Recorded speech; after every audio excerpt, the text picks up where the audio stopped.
Ibrahimpatnam NTTPS ప్రమాద బాధితులను కార్మిక శాఖ మంత్రి వాసంశెట్టి సుభాష్, మాజీ మంత్రి దేవినేని ఉమా పరామర్శించారు.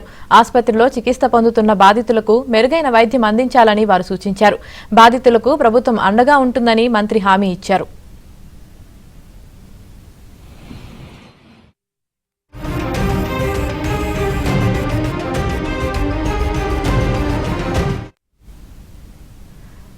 థర్మల్ పవర్ స్టేషన్ దురాగతాలను సీఎం చంద్రబాబు దృష్టికి తీసుకువెళ్తానని దేవినేని ఉమా తెలియజేశారు. పెద్దిరెడ్డి పీఏగా చెప్పుకుంటున్న వ్యక్తి థర్మల్ పవర్ సీఈ స్థాయి అధికారులను శాసించే స్థాయికి ఎదిగారని ఆరోపించారు.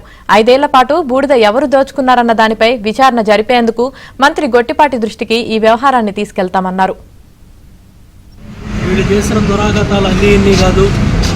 పెద్దిరెడ్డి రామచంద్రారెడ్డి పీఏగా చెప్పుకొని థర్మల్ పవర్ స్టేషన్లో పనిచేసే సిఈ స్థాయి అధికారులను కూడా శాసించి లోపల బూడిద రాల్చుకొని క్వాలిటీ బూడిదని సిమెంట్ ఫ్యాక్టరీలకు అమ్ముకోవడం, బయట వచ్చిన చెరువులో ఉన్న బూడిదని ఇబ్రహీంపట్నాన్ని బూడిదపట్నం చేసి ఆ రోడ్డు మీద వెళ్ళే ఎవరైతే ప్రయాణికులు ఉన్నాడో బస్సులో వెళ్ళినా బూడిదే, బైక్ మీద వెళ్ళినా బూడిదే, సైకిల్ మీద వెళ్ళినా బూడిదే, ఆ విధంగా బూడిదని తిని 5 ఏళ్ళు మొత్తాన్ని వాళ్ళు ఈ ప్రమాదానికి కూడా కారణమయ్యారు.